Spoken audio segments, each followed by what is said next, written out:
Good morning, good evening, wherever and whenever you may be. I'm SpiderDevice, and welcome to Web Talks. This is Web Talks Episode 3, The Formula Part 2. In this episode, we'll be discussing the various components of each formula and what they do. We'll also be looking over 3 different formula configurations that I and others have been using in the past, and one that I'm going to be using in the very near future with my new shooter.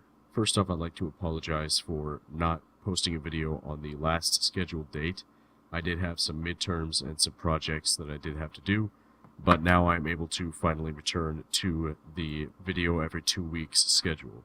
So, also, I'd like to thank you all for 300 subscribers. It's great to see so many people coming back time and time again to learn about this project and to see the progress on it. So, thank you. It is greatly appreciated. But with that, let's get into the actual substance of this episode. First, we'll be looking at the basic formula configuration. So, when it comes down to a basic formula, you're going to need certain components. These include your solvent, an adhesive, a strong material, a surfactant, a tackifier, and an elastomeric compound. Now let's just start off with the solvent. Now I did already cover the solvent in the previous episode. I talked about how it's basically just the substance that all of the other components of the formula go into in order to create one singular liquid. Now, this should usually be about the consistency of water if you're using acetone, because acetone is something that does dissolve quite a few things. And it is the thing that most people doing this project have been using for quite some time. Other things have included things like denatured alcohol or water, but these haven't been really as effective as acetone. As acetone, you really want it to evaporate once the substance leaves the shooter, which will allow the other parts of the formula to harden. And that's the whole point of the solvent drying method. So that's why acetone has really been the best way to go. So let's just move on to the next piece here, the adhesive. Now this is kind of self-explanatory. It is the substance that allows your formula to stick to certain surfaces, but it is also the substance that keeps your formula cohesive and allows it to stick to itself. Now throughout this video I will be referencing various components of the formula that will play off of each other and will allow the other components to have their own properties enhanced. So an adhesive that keeps the formula cohesive will allow the formula to become more strong, which complements the strong material. So adhesives that I've seen used, I've seen quite a few used in my time, and I've also used some other ones. The first one that I've used is cyanoacrylate, which is in rubber cement. I've also used spirit gum, which is a makeup adhesive.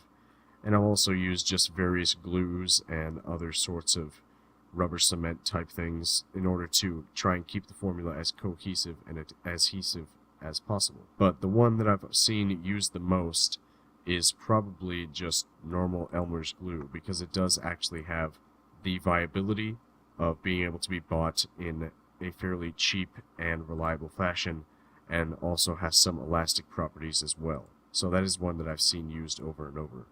However, I have used cyanoacrylate and it has worked fine for me. So the next thing that we have is the strong material. Now this is just any sort of plastic or polymer, usually, that allows the formula to have its main source of strength, that will allow the web line or net or whatever to be able to withstand a whole lot of force being applied on both ends of it. Now there are many different strong materials that I've seen used, and they're mostly polymers. Like I've used cellulose, which is a polymer. I've also used cellulose sulfate, which is something that I made quite a long time ago. I think in Project Update 2 I made cellulose sulfate and used that. But one that people are using right now on the superhero hype forums is polyvinyl alcohol, and this is a really viable one as it is dissolvable in water and is also fairly inexpensive and does have a really high strength. So that's definitely one you're going to want to look into. Now also, certain components of the formula can fill multiple roles. Like I know that rubber cement can be the elastomeric compound, it can be the adhesive, and it can also be the strong material. So those are ones that you may want to look into. But the next component of the formula is, of course, the surfactant. Now the surfactant is a substance that allows the formula to activate or spread out once it hits a surface. It also allows the formula to spread and harden once it hits the surface. There are a lot of different examples of surfactants. One of these is, of course, liquid plumber, which is something I used in my original formula, and it basically goes into your pipes, and once it hits the surface of the pipes, is then activated to take off the rust and the gunk and all that. Liquid plumber is something that I used in my original formula from way back in, I think, 2011 or 2012, and I have a picture of that up on screen right now, and I've never actually been able to recreate that formula. I made it once, but I didn't write down the proportions, and the proportions that I had originally planned for did not work when I tried to remake it. Plus the reaction was significantly exothermic, so if I tried to do it again, I would probably burn myself. So I haven't been able to actually recreate that formula, though I have tried. And I think if you look through the superhero hype threads, you can find the proportions of the various ingredients that I used. But surfactants include things like guar gum and xanthan gum, and these can be found at any health food store like Whole Foods or GNC, I think carries it, and other places like that carry kind of the healthier food options, as I know that they are used in preserving things, and they're also used in cooking.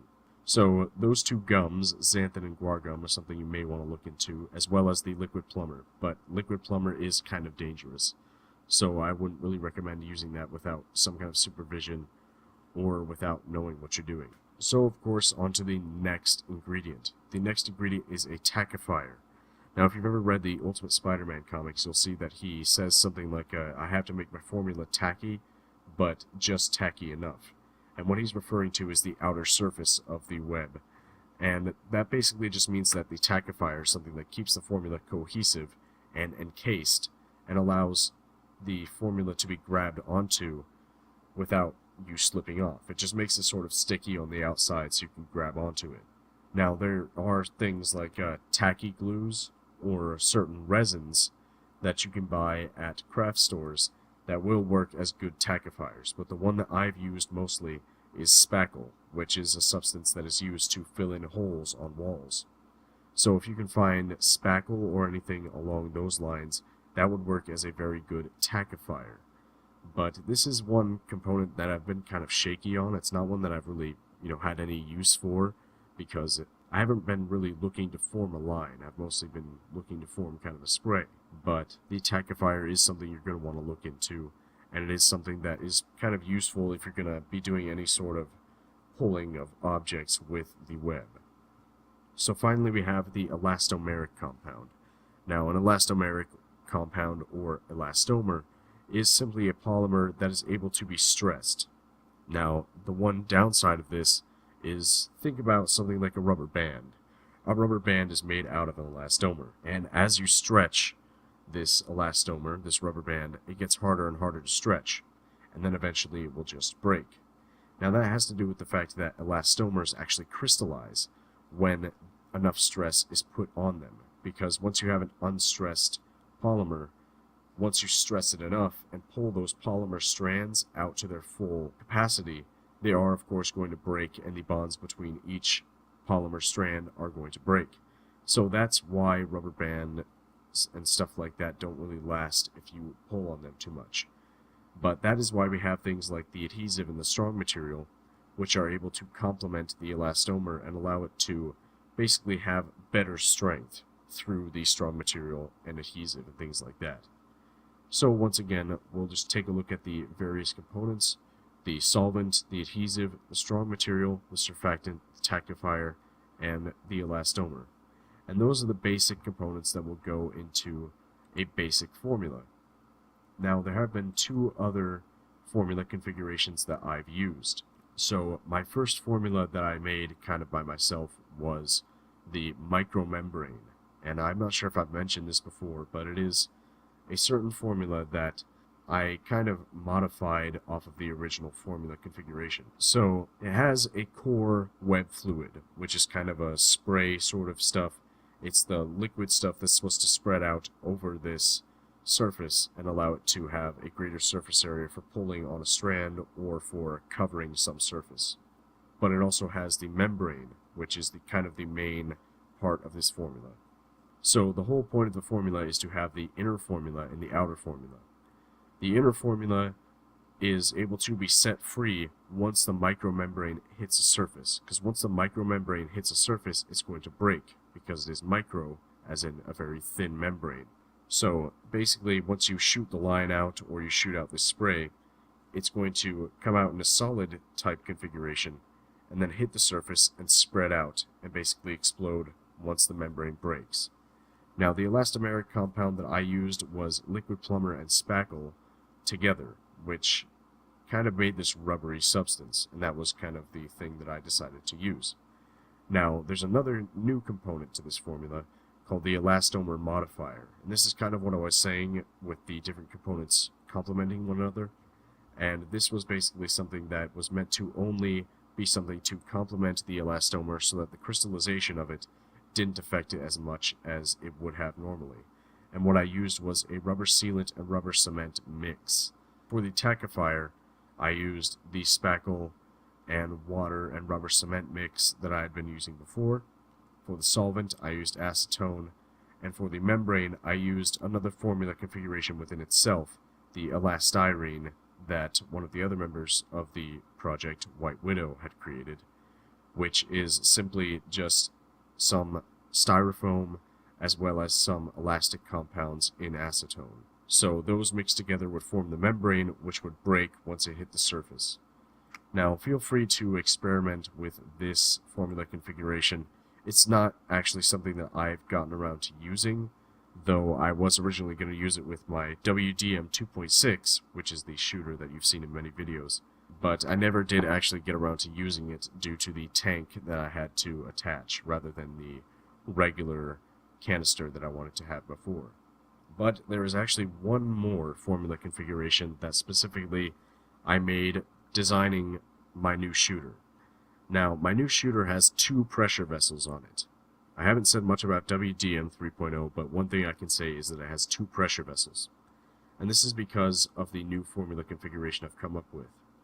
In one of the pressure vessels, you have the basically normal formula. Some stuff like a little bit of the solvent, the elastic compound, the strong material, etc. In the other pressure vessel, you have a catalyst. Now, for those of you who don't know what a catalyst is, it's one of the reactants in a reaction that allows the reaction to start taking place. So if I were to take 2 substances and put them together and they were completely innate and not reacting with each other, however, I could put in a catalyst and that would allow them to start reacting with each other through that catalyst substance.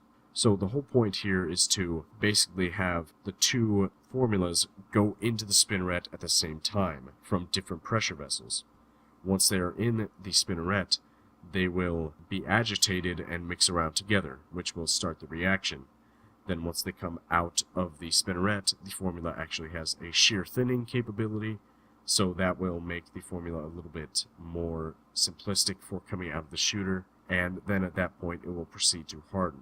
Now, I haven't actually tested this formula a lot yet. I have this one picture where I tested it before I moved, but I haven't been able to get the ingredients for this yet, so I will be testing that out as soon as I can in the next project update. But really, that's all the stuff I have to say about the new formula configuration, and that's really all I have to say about the formula parts and how they work in general. So, I hope you learned something about the formula from this video. Let me know if you have anything more that you want to know about the formula. Let me know if you have any questions. Let me know if you have anything that you want to see in a future Web Talks video, and I will answer you either in a new Web Talks video or in a Small Talks video, or I'll just respond to your comment automatically. With that, thank you for watching. SpiderDevice out.